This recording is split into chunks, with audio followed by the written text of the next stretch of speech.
Yeah, it worked. Good afternoon, everybody. This is the May 22nd, 2024 meeting of the Bicycle and Pedestrian Advisory Committee. And if I can confirm that all members are present and can hear. Joe Topham. Here. John Maitinen. Here. Michael Kramer. I'm here. Edward Clapham. Here. RJ Turcott. Great. And Laura Walters. Here. Thank you, everybody. And there's some sort of echo, Mike, in the Someone's got background. another device on. So, anyway, so let's start with the agenda. And the first is administrative items, call to order, establishment of quorum, approval of agenda. Thumbs up. Excellent. Thank you. Approval of minutes. Thank you for such detailed minutes. And a motion to approve as drafted. Motion to approve. Thank you, Michael. Seconded by Second it. RJ. Thank you, RJ. So by roll call vote, Joseph Topham. Aye. John Maitinen.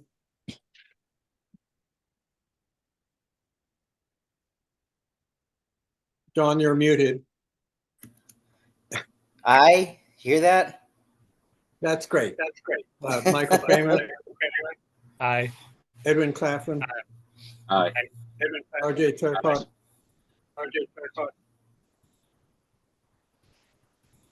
RJ, you're muted.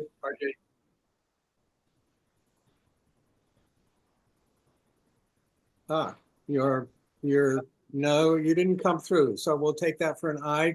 I can lip read and thumbs up. Okay. Laura Walters. Aye. Great. Thank you. So that brings us on to action and discussion items. And the first one on the list is Pleasant Street and Williams Lane improvements. Discussion of Nantucket Historical Commission comments. Mike, would you, does Holly wish to speak on this at this point, or? Thank you, Mr. Chair. I guess just briefly, obviously, as you know, as preservation planner, I'm staff liaison to the Historical Commission, and I'm very thankful for my colleague Mike to bring this to the commission, and as well as from the Phelan family, really initiating, I think, a really great dialogue, and with all the different, concerns.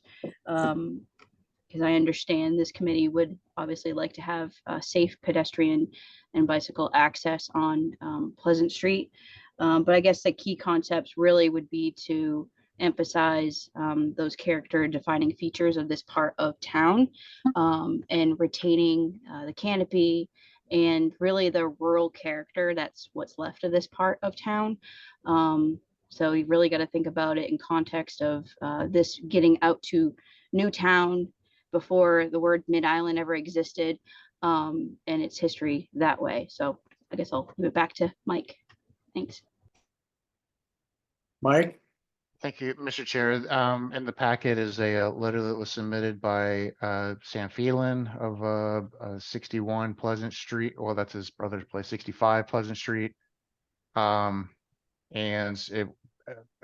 it basically states in the letter exactly how Holly had just summarized the issue. Mr. Phelan and the family had suggested that all decision makers take more of a context sensitive approach to looking at the historic integrity of the corridor. Context sensitive basically means that we all come to a consensus on what is important about the corridor that needs to be preserved. And we've taken the last couple of meetings at the Historical Commission to talk about what those elements are. And I'll just zoom through the letter and get to some of the slides. This is just a summary slide of what my takeaways were. And Holly, thank you for being here to maybe fill in the blanks for anything that I missed. But the Historical Commission did review the letter at their 2 meetings. The Historical Commission, as of now, has suggested that we avoid any type of plastic materials, plastic stanchions or any type of other material, and then to stick with materials that are typically used in Nantucket, like Belgian block and split rail fencing and the such. As far as the streetscape elements that seem to be very important, the narrow corridor needed to be preserved. And if you all are very familiar with the island, but if you stand at Back Street and look towards Williams Lane along Pleasant Street, you do get the sense of a 20-foot wide asphalt road with the tree canopy there that seemed to be contributing to a lot of the character of the corridor, and that was important and needed to be preserved. And in order to do that, the Historical Commission offered is going to be putting together, a description of 3 options, 2 of them involving two-way traffic flow along the roadway, whether there would be a sidewalk next to the edge of road and that next to the travel lanes as an option. Another option would be to align a path around the tree canopy, something like 10, 20 feet from the edge of the roadway, and provide a buffered area there to preserve that canopy. And then they would offer comments on a one-way alternative. As you recall, this committee had voted to pilot a one-way alternative. And it sounded like, and correct me if I'm wrong, Holly, that the Historical Commission tended to favor a piloting perhaps, and had the same kind of reservations for just making a hard recommendation for a one-way traffic flow without testing it first to see if that was actually a good strategy before we made a significant investment into the corridor. So, Mr. Chair, this is all just to update BPAC on the status of what the Historical Commission is noting. I would say that generally that it seemed like the approaches were aligned and the strategies that were being recommended were somewhat aligned. And this is an opportunity to kind of share any other comments on that as the Historical Commission develops their detailed description of the 3 options and what's important, what they believe is important to the corridor. And again, all these recommendations will be provided to the select board ultimately, and so for a decision on how to proceed. But with all that said, Mr. Chair, I'm happy to take any comments from the advisory committee. Thank you, Mike. And thank you, Holly. Any further questions or comments from my fellow members? So, well, there you have it, Mike. I could make comment. Okay, who is that now? Is that Edwin? This is Edwin. Good afternoon. Please go ahead. You have the floor. Good afternoon. I had the pleasure of using this area essentially just past where I was parking at a friend's house down in there and walking to town meeting on all 3 nights at night, and realized how unpleasant that was without a sidewalk there. I have just comments about generally the recommendations that we were going from the bike path for the bike committee BPAC. So this area is going to maintain a 25-mile-an-hour speed limit. Is that correct in this historic area? I think it's 20, isn't it, Mike? It's 20. Well, I No, may be. 25 is as slow as we're allowed to Okay, I enforce. stand corrected. In It's like not the thickly stopped. settled area. Yeah. And yeah, so personally in that area, I found that when on a bike, the majority of the time, the traffic isn't flowing faster than the speed of a bike. And so I personally am only looking at concerns about the safety of the pedestrians. And so I personally have been favoring looking at the alternative 1 with just a sidewalk and maintaining the 2 lanes and the tree cover and all the historic aspects of that narrower area, because in the most part, it's stop and go 3-mile-an-hour traffic in the summer with vehicles approaching 5 corners. And so for my mindset, I'm leaning towards alternative 1, which is just favoring a sidewalk, and then bike flow being with traffic in an area that is historically slow traffic anyway, from when it used to be mostly horse and buggy to now. It's never seemed to gotten too fast in that area, from my understanding. That's my only comment. Thank you, Edwin. I don't think we'll have much disagreement. John?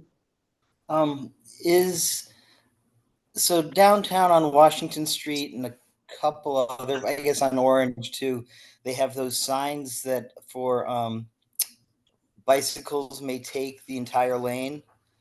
Are those enforceable or, kind of meaningful, or even if they're there, cars can, try to fly around you? Because maybe, I guess in the eventuality, maybe that it may still have to be two-way. Would that, especially if traffic isn't really going much faster than a bike, is that an option? So correct me if I'm wrong again, Mike, but hasn't Massachusetts just passed a 4-foot zone around bicyclists, which is more stringent than almost any other state in the union? Colorado, I know firsthand, is 3 feet, which means that it's going to be rather difficult to get around bicycles legally on almost any street on the island. So, Holly, I'm a bicyclist, so I would like to see 3 feet and everybody aware, but 4 seemed to me to be impractical here on the island. And I assume it won't be enforced. I'm not sure how you actually enforce it, but am I talking too much? No, Mr. Chair, I think the spirit is to provide a safe passing distance between vehicles and bikes without brushing. And if there is some kind of clipping of a bicyclist by a car, having a law set up to kind of provide that safety is helpful. The 3 feet, 4 feet, I think that's a little trivial, and you're right, it probably is hard to enforce. And but I think the spirit of this is to push this out into the rules of the road, make motorists and bicyclists both aware that there is a safe passing regulation and state law, and that we try to abide and use safe rules of the road.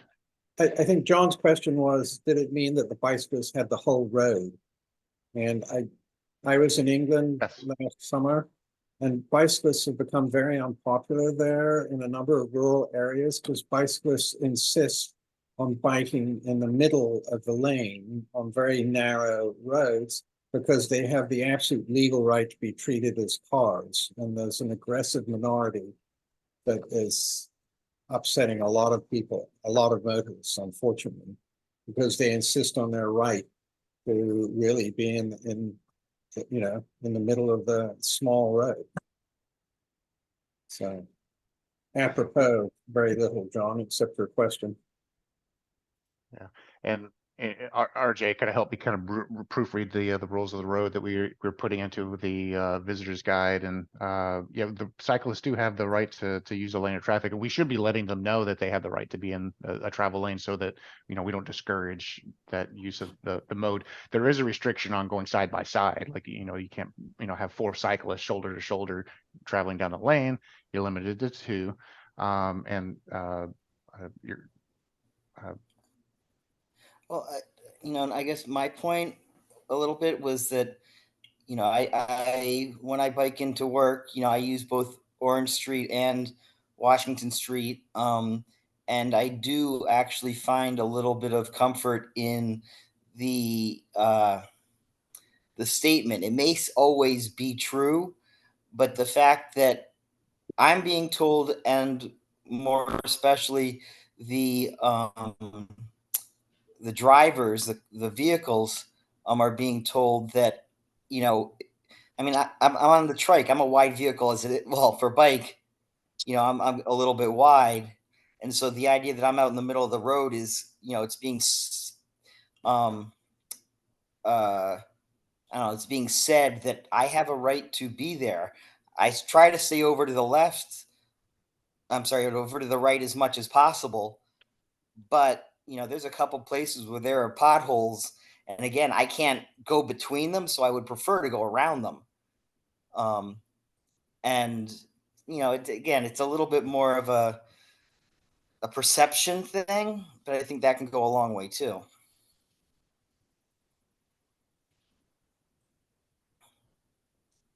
So, well, perhaps we shouldn't stray off topic and we should stay focused on this particular issue. So, are there any further questions? Yes, RJ. Can you hear me? Yes.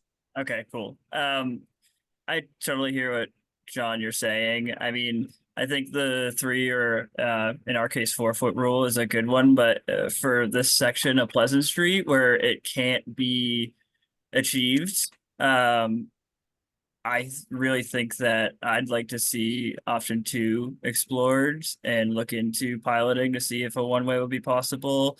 I also ride along Washington a lot, and the markings on the road are better than nothing, but for sure, a spot like Pleasant Street, Edwin, you're totally right. They're not going much faster than us on a bike, but the mirrors of trucks and vans have almost hit me in the back of the head more times than I can count in an area that's that constricted, that much of a bottleneck. So I personally would like to try to test out and see if it could work there to provide a little bit better space for pedestrians and cyclists there specifically.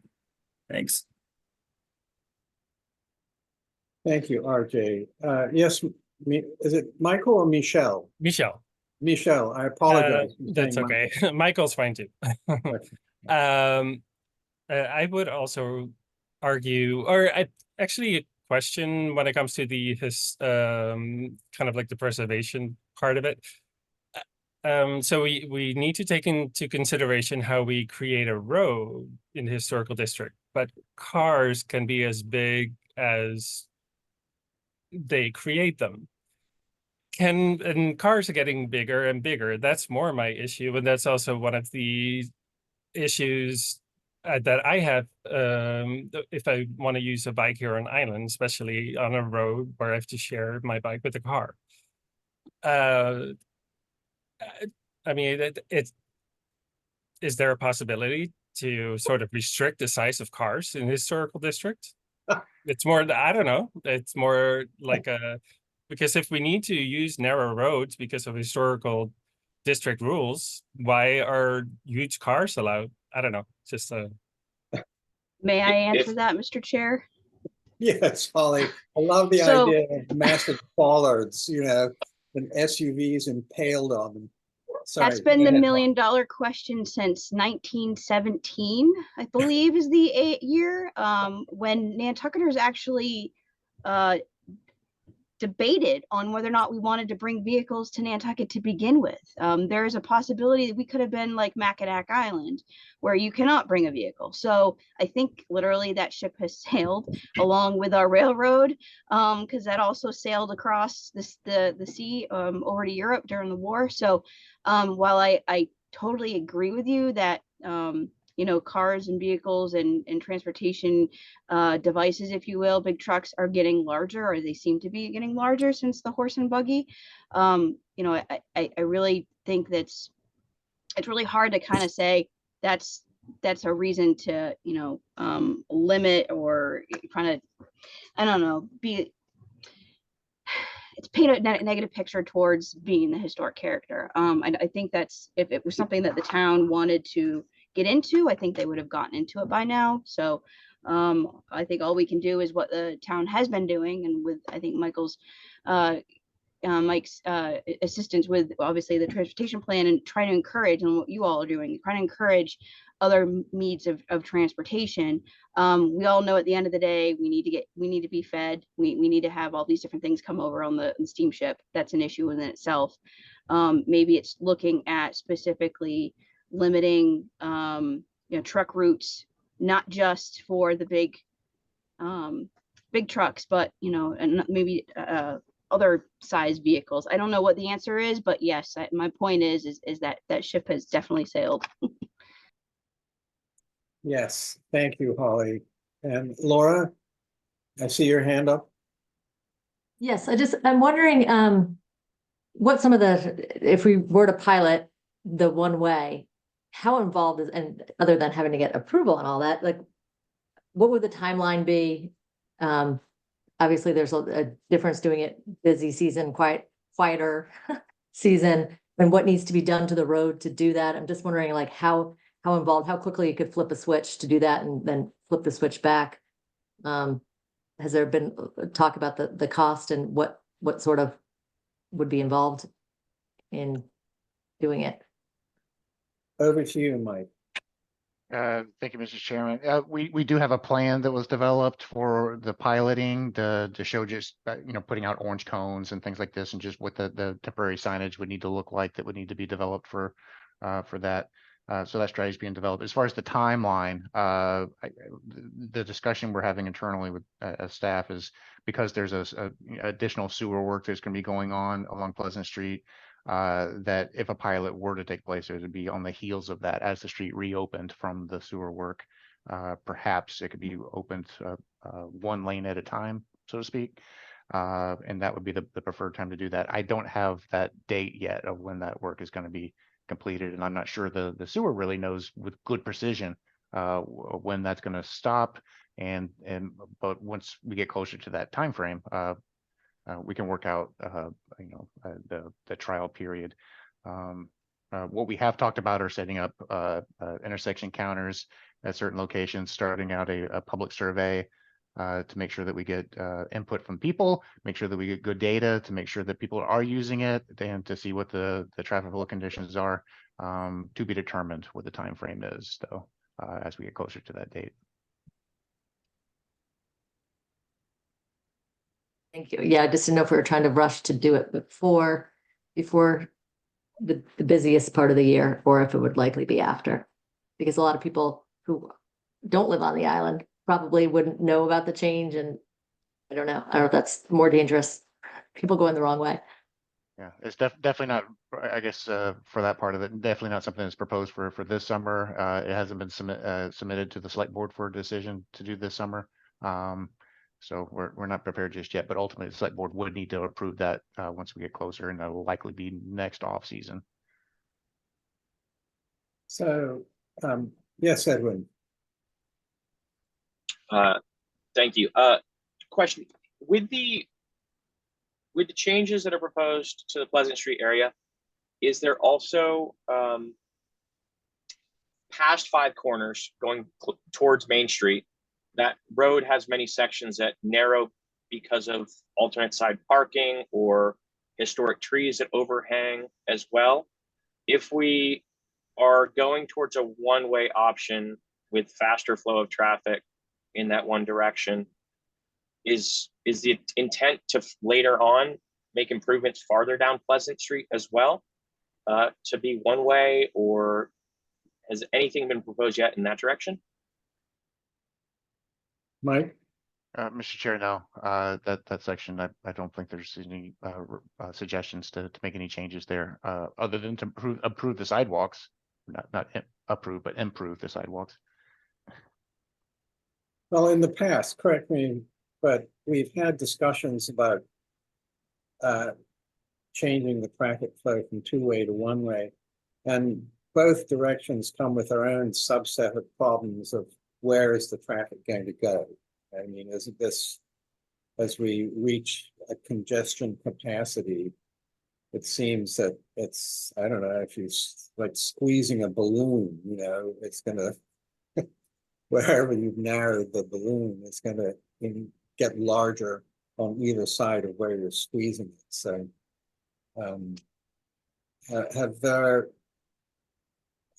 that, I mean, I know we've discussed it.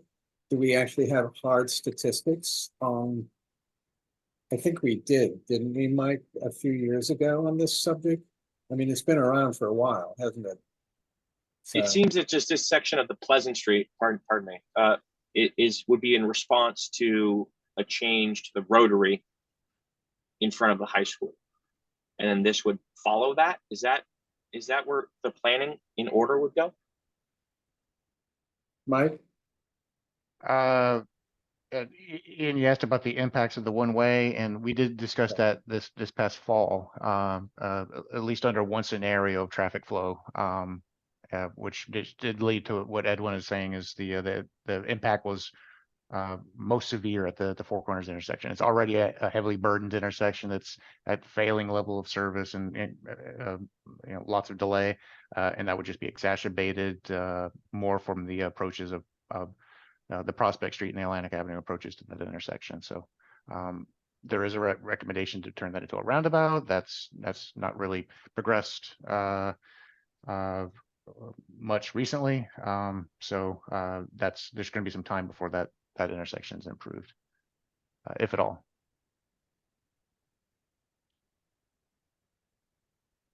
All right, so do we wish to go any further with this, or just wait for more input going forward? Mr. Chair, if it's all right, I think Holly, once we get the letter from the Historical Commission, we can review that with BPAC to see if there's consensus and there's any change in recommendations at all. And then we'll take it up the ladder essentially to the NPDC and then provide to the NPDC, Joe. So you're gonna have to discuss it that arena. And then they would make a recommendation to the select board of just what strategy to take and what design changes need to be made based on the Historical Commission's comment letter. Yes, thank you, through you, Mr. Chair. Yes, so the commission met last Friday, and thanks, Mike, for being there.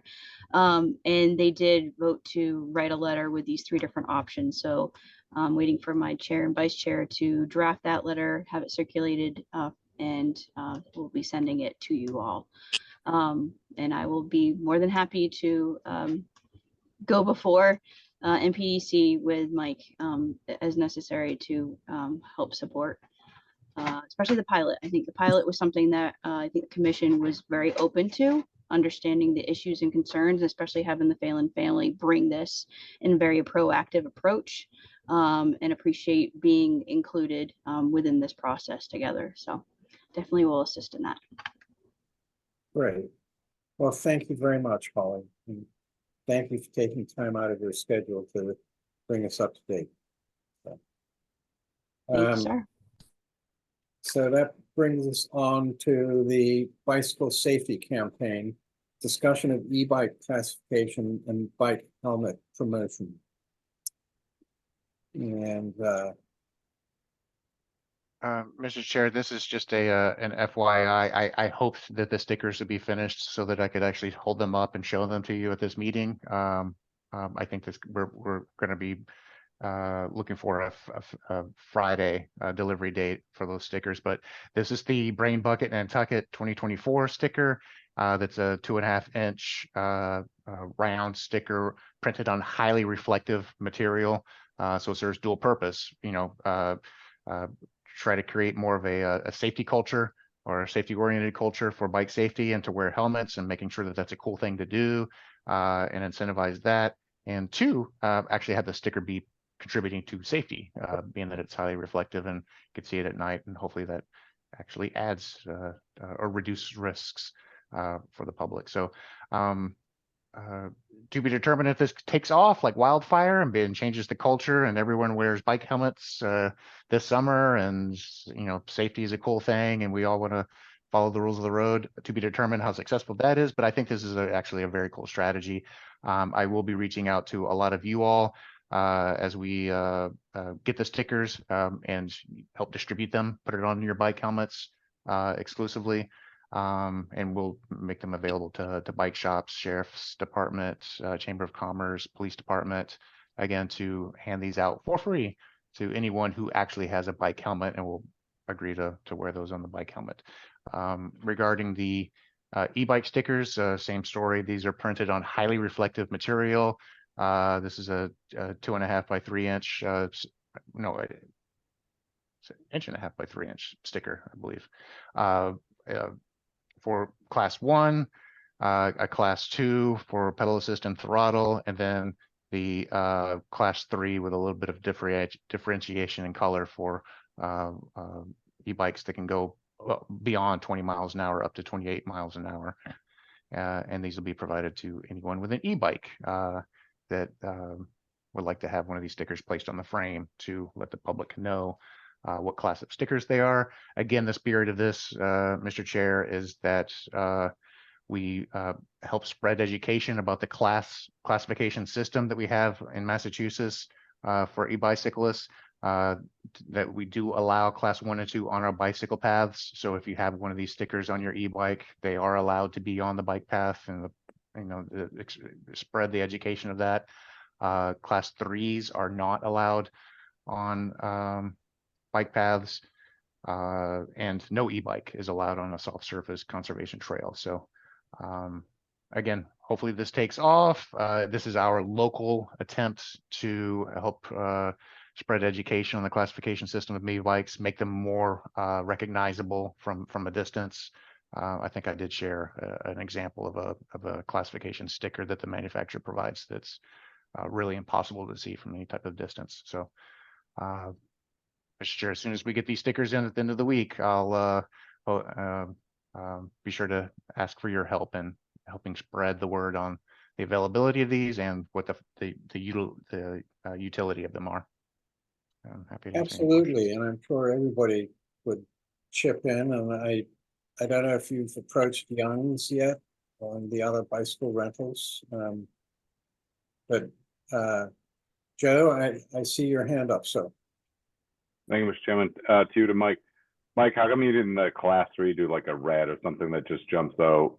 You know, if you see them on a bike path, you're not going to be able to read that. I didn't know if a color would be, you know, that color differential would help, you know, alert us to someone that does not belong on the bike path. That was kind of a thought I had. What's your thought? It is a bit different with the black background versus the white background. So there should be some just from the color. It doesn't pop. You're right. It's not yellow or red or anything like this. I think when that was suggested, and I'm trying to think back to when that decision was made and what the conversation was like, but seemed to be black was more of just a binary color, and it was still recognizable and differentiated from the class 1 and 2, which have a white background. So there is a little bit of a difference. It doesn't quite pop like you're saying. But perhaps the muted look won't discourage or deter anybody from actually putting it on their frame. Again, Okay. we'll see if this works, and it's a cheap fix. I mean, these are just stickers. We can Yeah, provide. I did notice a difference, a slight variation, but it just was a question. All right. So, Mr. Holt, if you wouldn't mind, until I ask fellow commissioners if they have an additional comments, and then I'll get to you. So thank you for attending. Edwin? You're muted, sir. Thank you. I have loud refrigerators behind me. I still have some concern that people aren't going to necessarily just voluntarily put these on. And so I have some potentially humorous or ways to encourage them. I think with the downtown parking problem that everyone is experiencing with vehicles, I think it could be a way to encourage to either have free parking, like a free parking downtown pass as part of this, as like on the top of the sticker or something. And then people would use it as a, hey, this is my free parking pass for downtown. Or maybe even, yes, it is also a problem to get a vehicle registered on island and pass inspection. And so to have it as a like forever registration sticker would be maybe something comical that people could also get behind, and then be voluntarily putting them on their bikes. I don't see a lot of people wanting to put a class 3 sticker on their bike because then it would limit them from these places. And I also see a potential problem that the police force is limited and may not have time to, or the ability to chase people down a bike path on a patrol car to then ticket them. But that is another problem that this isn't necessarily going to address either way. But I think the way to get the most stickers out there possible is maybe an alternative route besides just people volunteering. Yes, I think we all share your concern to a greater or lesser degree, and the discussion of mandatory licenses, license plates, which bikes used to have when I was a teenager back when the fountain pen was invented. So, it would be a big help if someone goes whizzing past you at 25 miles an hour on a bike path, if you actually have a license plate to be able to report them. So, Joe and then RJ. Yeah, I agree. And kind of jumping on Edward, I think we'll do the, ask voluntary, would you please put this on the program we want to go? And I think if it doesn't get any traction, then I think we go to the select board or make something, town bylaw that it is required. I feel like someone doing 30 miles an hour, and Mike, you brought this up, most of us traveling under 20 miles an hour, we all should be wearing a helmet, but that 30 miles an hour or better, or even 25, I think, it really is a different ride. And I just feel like they're going to be able to go with traffic. They're no different than a moped in my mind. So I think they should be required to, have a helmet. But I think that sticker is necessary. I mean, just, every morning or night, I see, a e-bike flying up Milk Street going by Mariah Mitchell, and they're doing 35 miles an hour on the bike path. So, it's something that I think should be required. And I think if that people don't want to get on board in a kind volunteering method, then I think we should take the next step and kind of make it enforceable. So thank you. Thank you, Joe. I wholeheartedly agree. RJ? Yeah, I love the idea of incentivizing this somehow. I love the idea of like free parking. I always think, especially with the e-bikes, offering what is offered for cars with some sort of charging option when they come in, things like that, I think would really encourage people to register and make it's more just finding a way, workshopping a way to use a carrot instead of a stick. We talk about the police, it's the stick and it's a short stick and that's being used on other stuff. So if we could find any way with anything Edwin said, or like I said, providing charging or what have you, I think that's the better way to go to encourage people to actually register so we can keep track of these things. Thanks. Thank you, RJ. Michelle? I would like to have a lot of those stickers because here at the high school and even middle school, they have a conversation with every kid that has an e-bike. And the administrations here could actually then give the sticker to the child. They also have to sort of sign a non-binding contract or something like that, or some kind of contract that they have an e-bike and then it's registered here. So I think I could actually give a lot of the stickers to the administrations here for the kids, at least. Great. Thank you, Michelle. Mr. Holt, thank you for your patience. No worries. Hello, everybody. My name's Tom Holt, if I haven't introduced myself, which I haven't, or if you don't know who I am. I own Sandy Pedals. I'm very invested in the e-bike thing, craze that is going on right now. Just first off, with the bucket stickers, the brain bucket thing, I think that's absolutely awesome, and I love the wording on it. I want a bunch of them because I will hand them out on every tune and service that I do, because I provide free drop off, and it's like if I can put one in their basket or on when I return it, it's gonna just kind of keep that flowing. But that's great. The 20 miles per hour on bike paths and stuff like that, I'm hoping that I can get the committee to take a second look at it and maybe reduce that down to even a 15 miles per hour, because that is the 20. If you guys, I mean, most of you, I assume, have ridden an e-bike at this point, but 20 is still pretty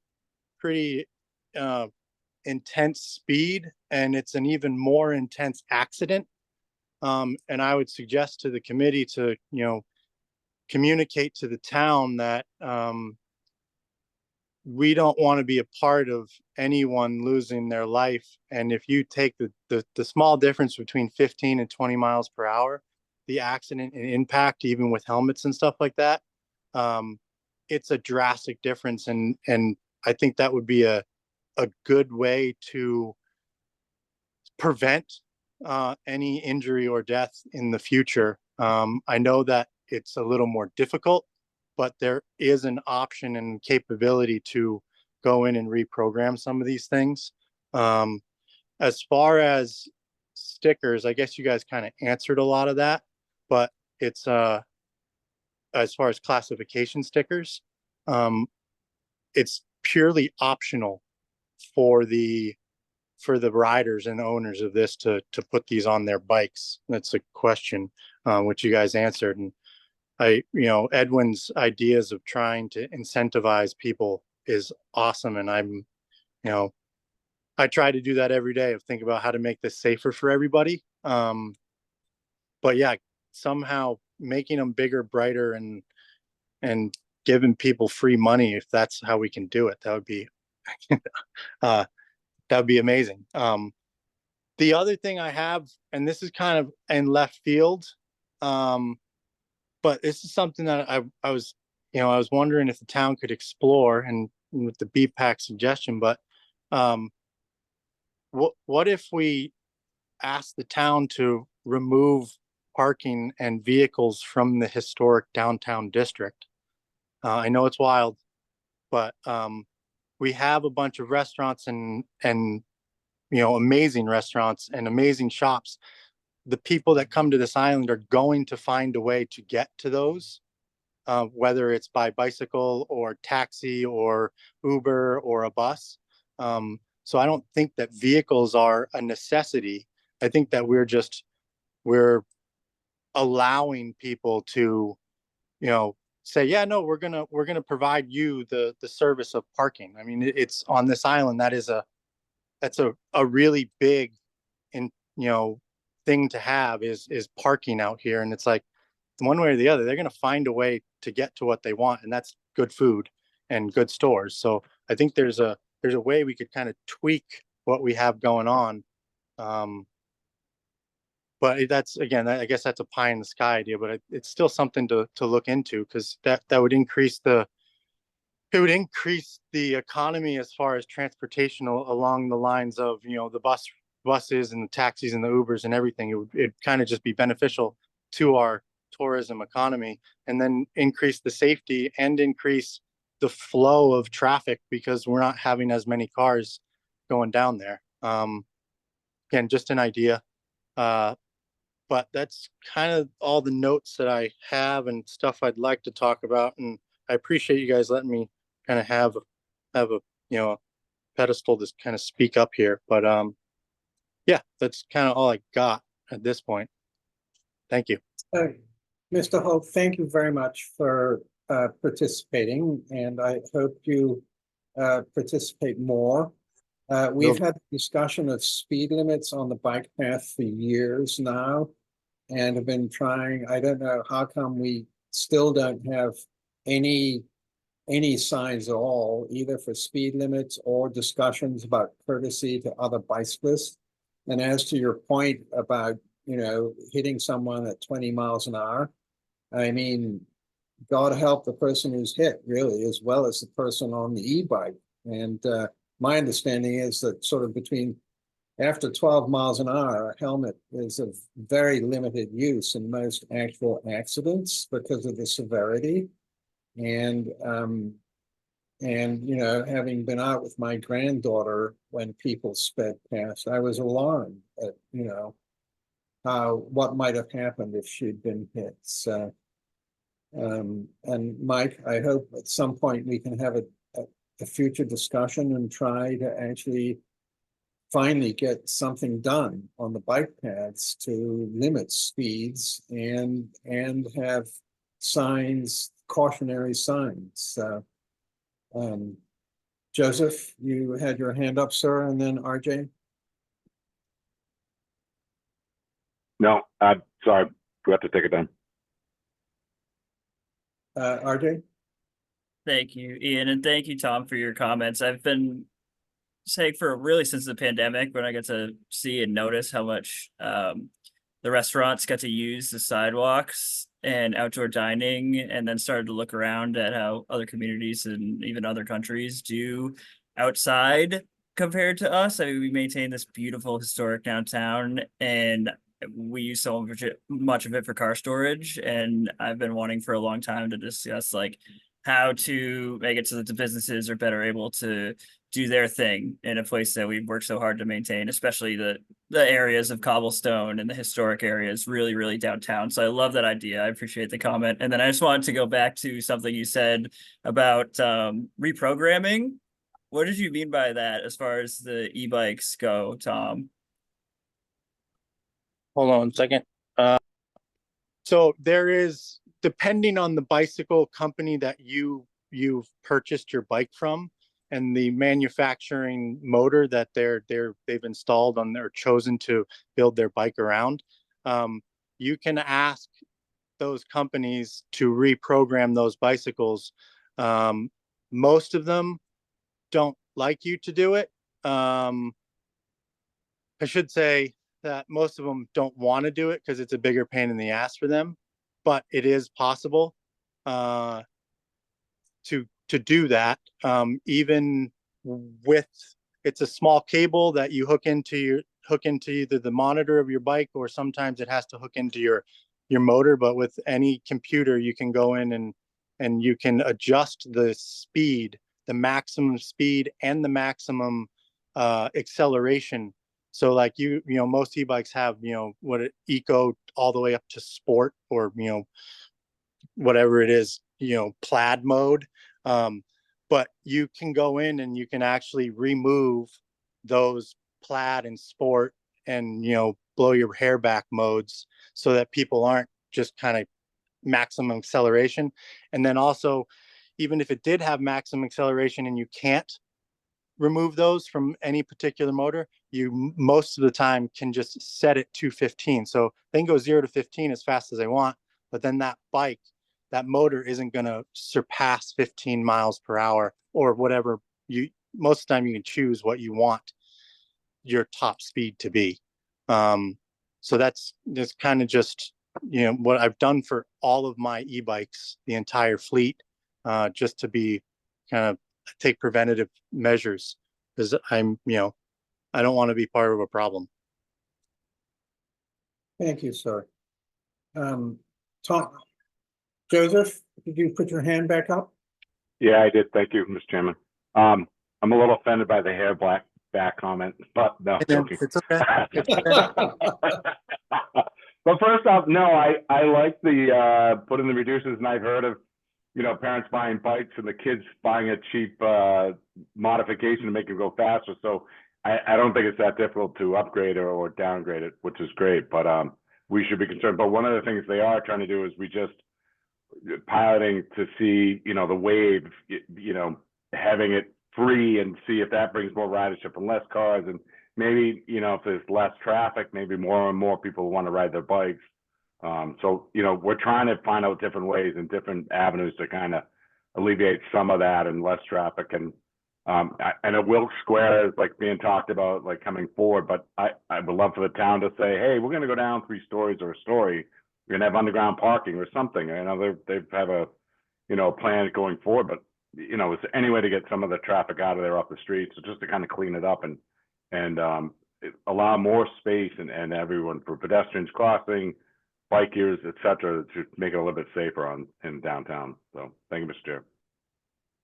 Sure. And by Wilkes Square, do you mean where the old, Electric company is. Yeah. I mean, Yeah, it so makes so much sense. I mean, Newburyport did exactly that with a 2-story parking garage that took off a lot of the cars, and so a lot of the streets in Newbury are pedestrian only. So, yeah. No, I was down in Cambridge and at the flagship, and 20 feet away from this high rise, the movie The Departure was shot there.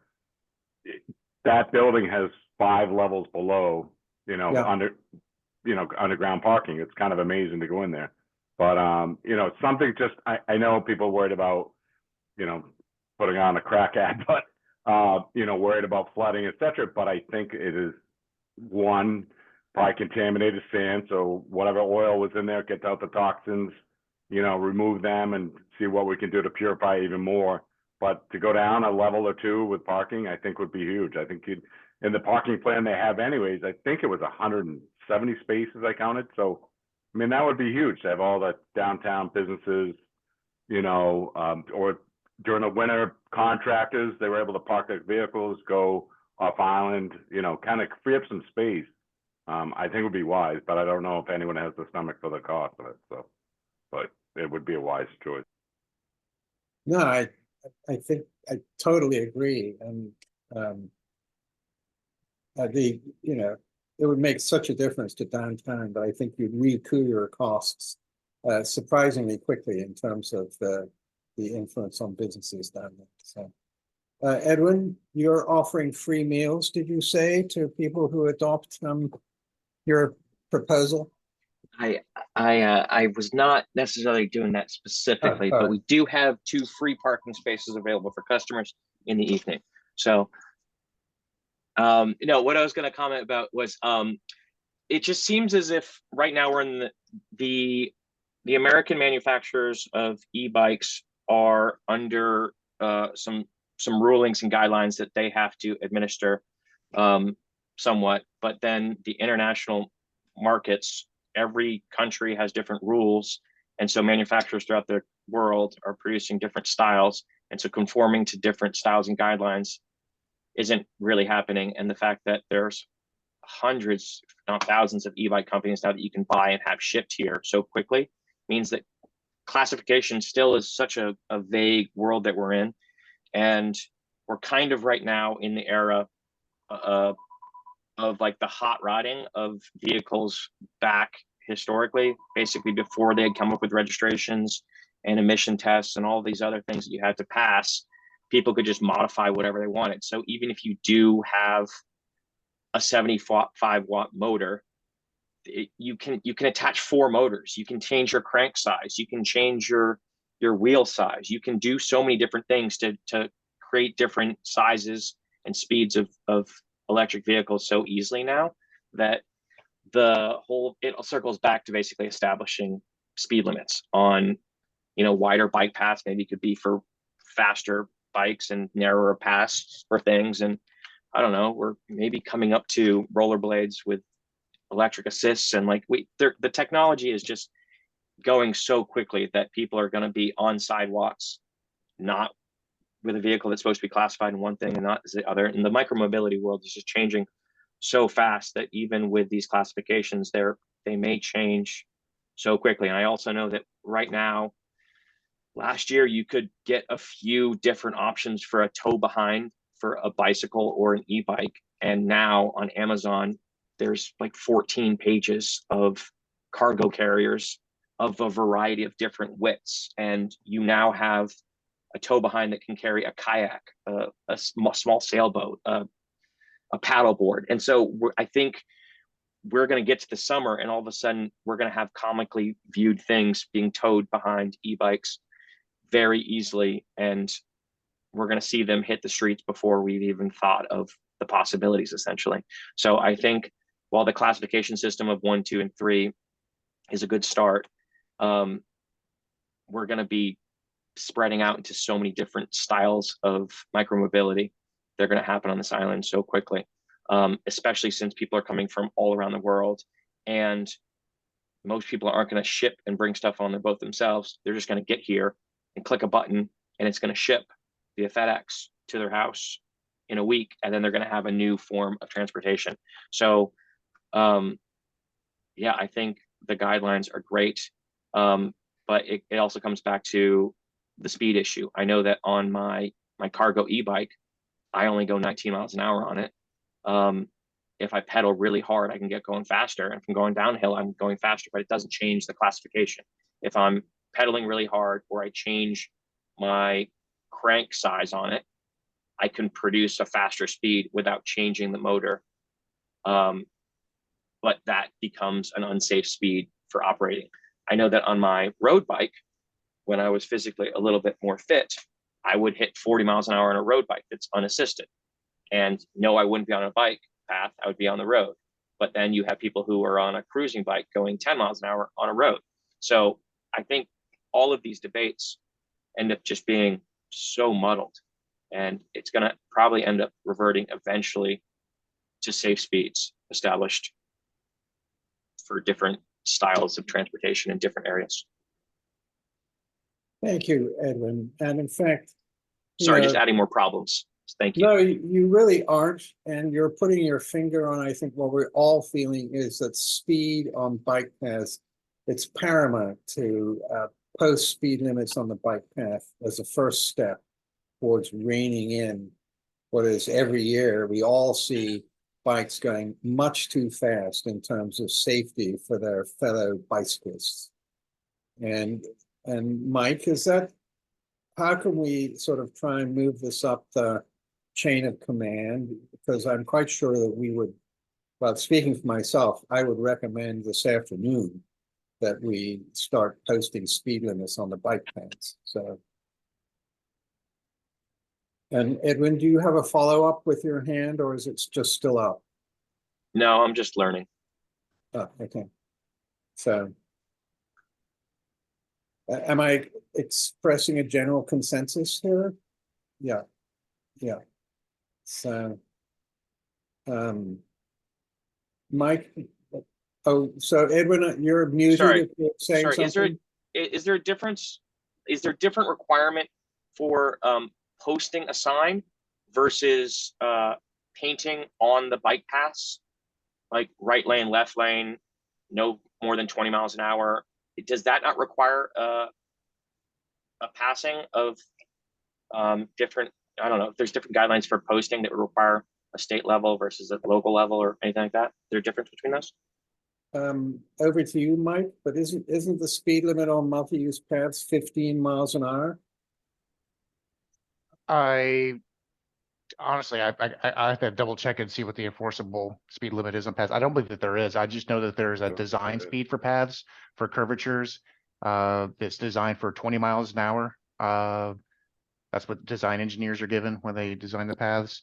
As far as enforceability, that gets to be a bigger issue. I mean, we can, you can propose something as a local bylaw. The feedback that I've gotten from police and town administration is that they like to lean on state law. And if there's state law that governs the speed on paths, which I don't believe that there is. All right, well, I guess we start lobbying. So Joe, you had your hand up and then back to Edwin. Thank you, Mr. Chair. When mopeds became relatively new on the island, I remember there was a sign, white sign down, put up there, no motorized vehicles, or I don't know if it said moped specifically, but they were worried about one, the size, the width, the massing of it, and the speed.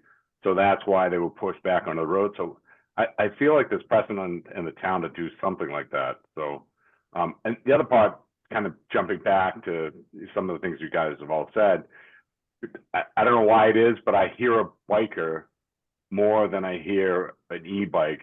E-bikes just, to me, are more stealthy. They just are coming along, and they're on a joyride. And I think that sometimes they forget, oh, I'm going to pass someone and don't use, like, you're skiing, I'm on your left or anything. There's no instruction. From my experience, I've had maybe one person out of 100 or so bikes go by me, say something. So it's just also education. There's a lot of things I think we could be doing. And I think that every e-bike and answer should at least be registered, be handed a pamphlet, no different than a beach permit. Because in the beach permit, you're where you can go, what are the speeds, what you can go on this beach, you can't go here, and this and that. So I think that's really important. Sorry. I just think there's an information packet to do that. And I think just by registering, coming in, or if an e-bike comes into one of the bike shops, hey, can you, just read this, just take this and have something that's available for them to hand out, with a town logo. And so that way it looks a little bit, it's professional. They're realizing that this could become really enforceable coming up if no one starts to really pay attention to the guidance we're giving. So that'd kind of be my recommendation. Thanks, sir. Absolutely, Joe. And I mean, I'm beginning to feel this is a committee where ideas go to die. In other words, we've had this discussion last year, Mike Burns.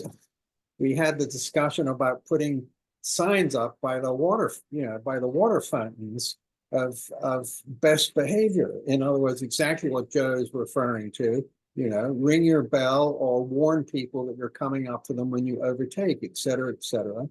And, how can we move forward to try and actually get this? I'm sure there are those amongst us who would be happy to pay for these signs, to have them enameled if the town would put them up, because safety is so paramount and every Maybe year. CPC. So Maybe CPC. CPC. CPC open That's a good space. suggestion. Thank you. That's a great suggestion. But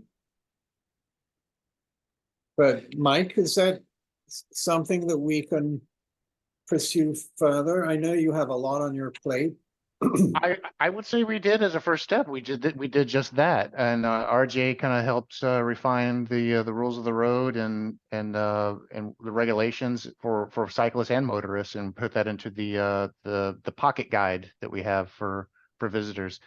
Any type of larger board, like the ferries as people get off the boat. I mean, that's something that's been discussed for a couple of decades. I mean, that was recommended, since I've been on that since 2001.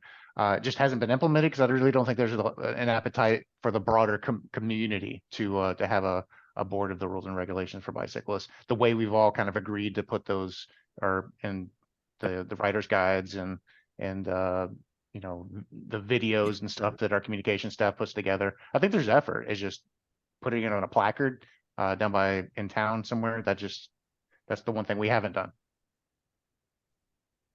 Okay, so let me see. Edwin, Joseph, and Laura in that order, please. Thank you, Mr. Chair. So just learning to lower a hand. I have two anecdotal things. I remember that there was a program in New York City a while ago where people were able to report via an app, like a parking app, essentially, violations on sidewalks or bike lane violations for people parking in it.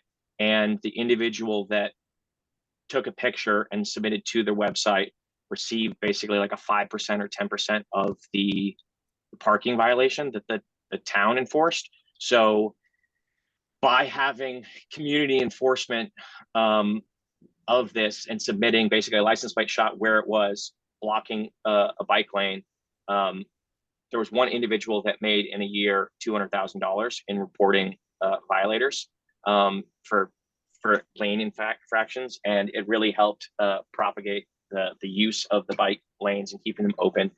They probably have a much better infrastructure for developing apps and whatnot, but it was interesting to see how effective self-enforcement or whatever. And then similarly, like I think that the posting of people parking like idiots to Nantucket Current is actually doing some good besides just causing conflict.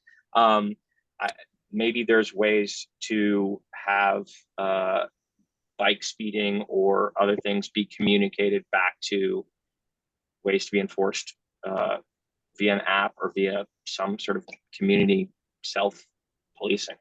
That I don't know how we could help, but maybe as an organization we could help do something.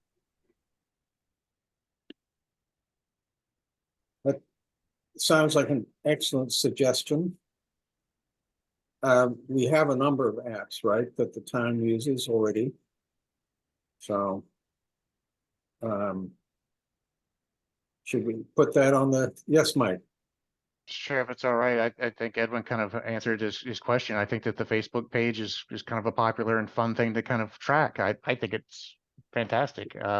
Maybe if that's better utilized, we'll have some even more fun things to laugh at and try not to mimic those behaviors ourselves this summer. So just to interrupt, and I'm sorry real quick, but I'm starting a campaign where it's going to be bad bike decisions, and it's just that, us taking pictures of each other doing dumb things. So that should be, I've actually had a few of them on my IG right now, but that's, and then on top of that, my IG is going to end up, and other social media platforms will have safety, aspects and everything like that moving through the summer. Now, that being said, RJ, if I could get your contact at some point, I'd love to kind of collaborate with you so I can reinforce that information as I'm putting it out over the summer. Sorry for interrupting, guys. Not at all. And I think it's going to force me to finally join Facebook. That's the lone holdout probably of everyone here. So, Joseph. IG is Instagram, so just so you know. No, I think the advertising on the boats, and the one thing is get on the High Line, and one of the first thing you do is I kind of look at the TV screen because it does roll advertisements, stuff like that, and then it does get repetitive. But I think if we had an advertisement on there and then a QR code that you could download, I think any way to kind of simplify and maybe a little quicker, cheaper solution to get the word out. But and maybe just a quick ad. I mean, I know that when town meeting came along, they specific articles, they shot a minute and a half to 3 minute video explaining an article, and I thought that was really ingenious in some way to get the word out there. And then I think going back to Thomas's point, put some on Instagram. The town has a really good Instagram webpage, and I think there's other other pages or other accounts we could use and avenues. We all have our own phone, so I think yes, any person in violation, take a photograph, and the DPW is when if you see a pothole, take a picture, upload it, the street address, and I found within a week to a week and a half they've come fix it and take care of it. So I think if it's something available to us, that'd be great. The one thing I have a hard stop at 4:30, so I got to go run and get ready for another meeting. But I'm sorry. We'll talk to you all soon. Take care. It was great to see you. Thank you for chiming in. Yeah. Thank you. Laura. You're muted.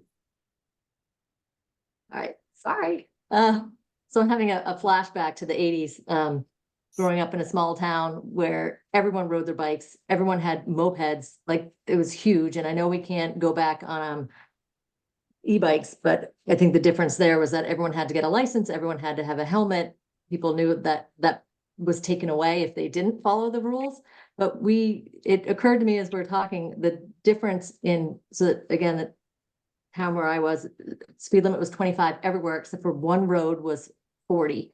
And so I don't even think we had sidewalks, but everyone was in the roads, and we never really had any accidents because everyone was going sort of similar speeds. Someone pointed that out. I think it was Edwin saying, if you're riding your bike and you're about the same speed as the cars, so you sort of exist together very well. But it's when you have those different speeds. So I'm wondering about, and I don't even know, it's probably not even an issue right now anyway, but would there ever be a thought of having different rules for different bike paths, specifically like Milestone and like going along Matticat?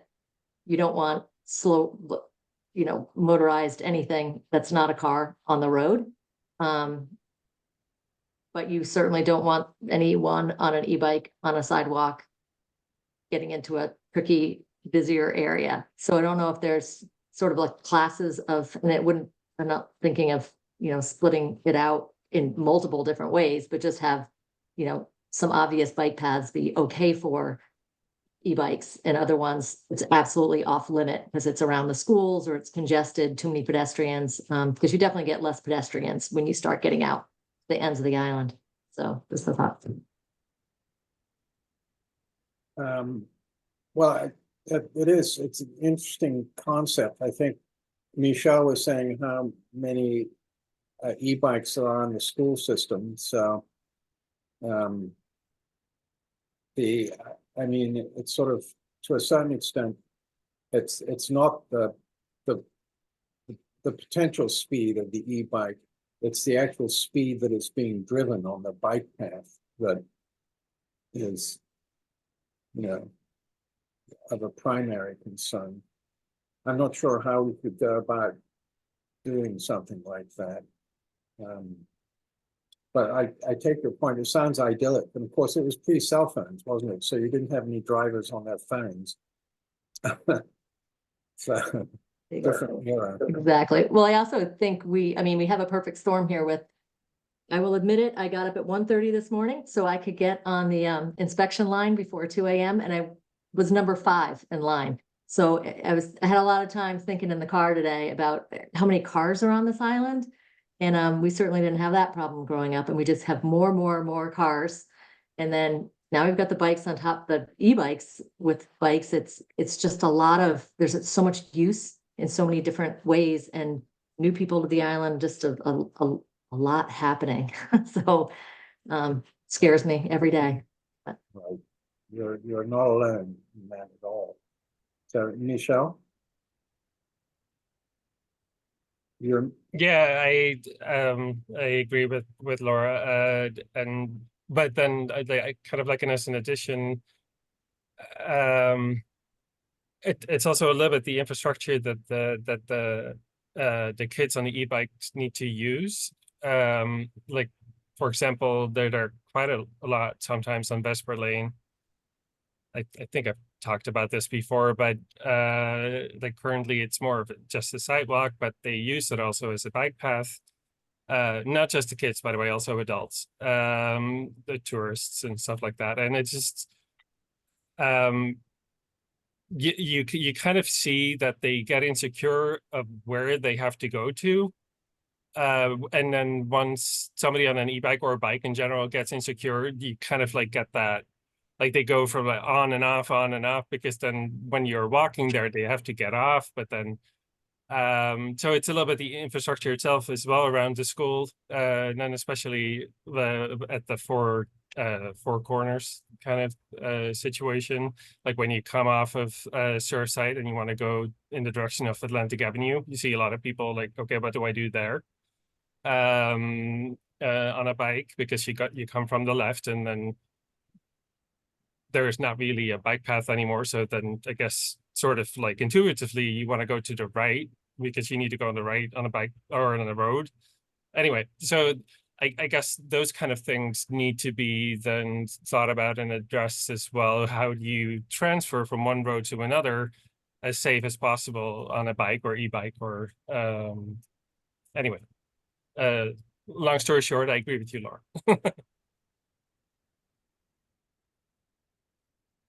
okay. Well, I guess that's probably as much as we want to dwell on this subject this afternoon. So, this brings us on to other business. What? Mr. Chair, if it's all right, I just want to tell this committee that I appreciate the robust discussion on safety, and I'll be sure to share stickers with y'all before the next meeting. And again, I appreciate any help y'all can provide with distributing those. And guess what, Michelle, I actually am going to take you up on the suggestion of distributing these through the school. I think that is probably going to be one of the most get them to me. effective way of getting these out. So appreciate that. So,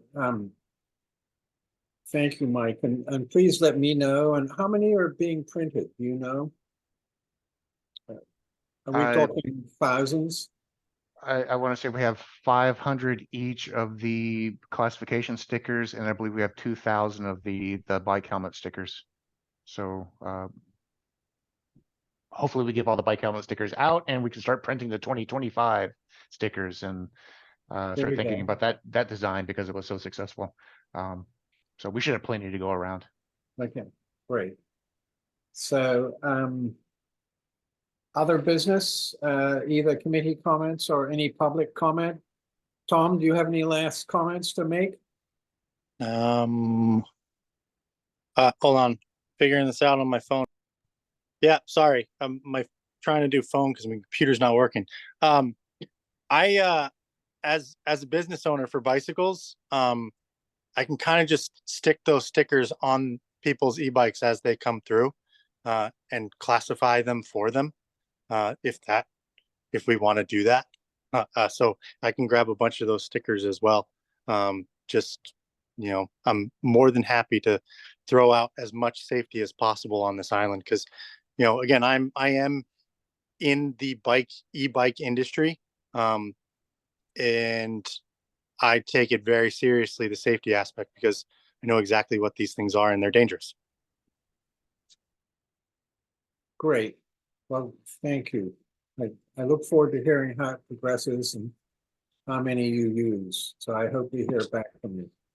I think another place that I think most of the e-bikes on this island are actually coming via UPS and FedEx. So if you wanted to give a stack of stickers to the drivers when they're dropping off a big old box to someone's house, be like, here's a sticker, enjoy.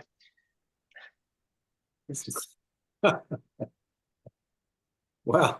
Oh, and then if I could actually make a comment right before this meeting, I did have someone mention to me who is a biker, avid biker on the Cape as well, that on several of the crossings that are on the Cape Cod bike path, they have motion sensor flashing lights when a vehicle is approaching a bicycle intersection. So the bikers can see that someone could be coming to cross over those things. And I think the more significant places of crossing are at like the rotaries and the major intersections. That could be something that maybe we could look into in upcoming developments, is ways of properly communicating. I know that I live on Pulpus Road, and we regularly have our stop signs on the bike path blocked by contractors who are parking on the bike path. And it's been reported multiple times by me that people are parking on the bike path blocking stop signs.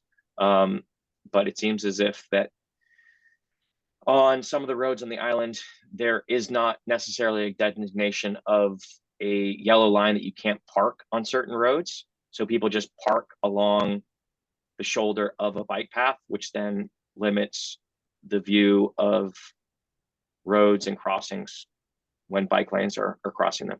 So that is just an additional public comment for other business category. Thank you. Thank you, Edwin. Hey, so are you talking about what we call the nuisance stop signs that we're hoping to remove? Or are we talking about stop signs at major intersections? That, you know, because Pulpus Road has a number of private roads and driveways. Yeah, I'm on a private road.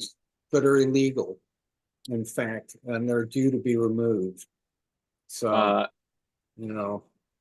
Well, yes, I've never seen really a biker stop at them anyway. No. But my point is that the parking on a bike lane or a bike path should be a ticketable offense, but that is not something that I know of being enforced. But when you are blocking the vision and creating a blind intersection, essentially by parking on a bike route, it becomes dangerous. Versus whether there's a stop sign or not there, you can still see oncoming traffic at intersections on bike paths. Right, and I totally agree, and I guess that's where taking a picture and posting it may be a start. I know that the previous police chief said on several occasions that he didn't have the manpower to really do anything about a lot of these issues. And so maybe there'll be a slight change of emphasis perhaps going forward. But anyway, if I would suggest we adjourn. And unless anybody has anything further to add, would someone like to make a motion to adjourn? So moved. I'm unmuted, so I can motion. I'll second. Well, I think RJ, okay, Edwin makes the motion, RJ seconds. And signed by roll call vote, Michelle Kramer, Aye. Edwin Claflin, Aye. RJ Turcott, Aye. Laura Walters, Aye. John Martinen, Aye. Ian Golding, aye, and Joseph left the meeting at 4:38. So thank you, everybody, for lots of really good ideas. And again, Mr. Holt, thank you so much for participating. Thank you. Goodbye, everybody. Have a great evening. Thank you. Cheers, Bye-bye. all.